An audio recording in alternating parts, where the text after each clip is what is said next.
কুসুম তার বাবার জন্য অপেক্ষা করে আর আপন মনে বলতে থাকে, আমার সব দায়িত্ব শেষ। আমি যা যা চেয়েছিলাম সব হয়ে গেছে। এইবার মায়ের কাছে চলে যাওয়ার পালা।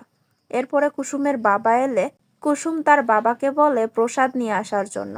কুসুমের বাবা প্রসাদের মধ্যে বিষ মিশিয়ে নিয়ে আসে আর তা নিজের হাতে কুসুমকে খাওয়াতে থাকে। কুসুমকে খাওয়াতে খাওয়াতে সে নিজেই খুবই কষ্টে পড়ে যায়। খাওয়ানো বাদ দিয়ে সে উঠে যায়। কুসুম তার বাবাকে বলে, কি হয়েছে বাবা?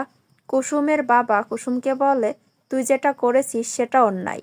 আমি তোকে গ্রাম থেকে এখানে নিয়ে এসেছিলাম যে 1 বছরের মধ্যে একটা ভালো ছেলে দেখে তোর বিয়ে দিয়ে দেব, কিন্তু তুই এটা কি করলি? বাড়ির মালিকের সঙ্গে সম্পর্কে জড়ালি। এখন তো লোকে আমাকে বলবে যে আমি নিজে আমার মেয়েকে বড়লোক বাড়ির ছেলের পিছনে লেলিয়ে দিয়েছি। এই অপবাদটা যে আমি কখনো চাইনি। কুসুম বলে, তার জন্য যদি তুমি আমাকে শাস্তি দাও তা আমি মেনে নেব, আর সেই শাস্তি হিসাবে যদি তুমি নিজের হাতে আমাকে বিষও খাওয়াও সেটাও আমি মেনে নেব বাবা। তখন কুসুমের বাবা বলে, ওই প্রসাদের মধ্যে যে বিষ মেশানো ছিল এটা তুই জানিস? কুসুম বলে, হ্যাঁ জানি। সেদিন রাতে আমি তোমার সব কথা শুনেছিলাম। কুসুমের বাবা আর কুসুম কথা বলছে। কুসুমের বাবা কান্নায় ভেঙে পড়ে আর বলে, তুই যখন নিজের মায়ের কাছে চলে যাচ্ছিস আমিও যাব। এদিকে দেখা যায় আয়ুষ ততক্ষণে মন্দিরে পৌঁছে যায়। কুসুমের বাবা যখন বিষ মেশানো খাবারটা খেতে যাবে তখন আয়ুষ তা ধাক্কা দিয়ে ফেলে দেয়। এদিকে কুসুমের শারীরিক অবস্থা খুবই খারাপ।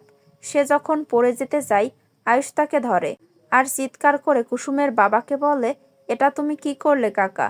নিজের মেয়েকে নিজেই শেষ করে দিলে।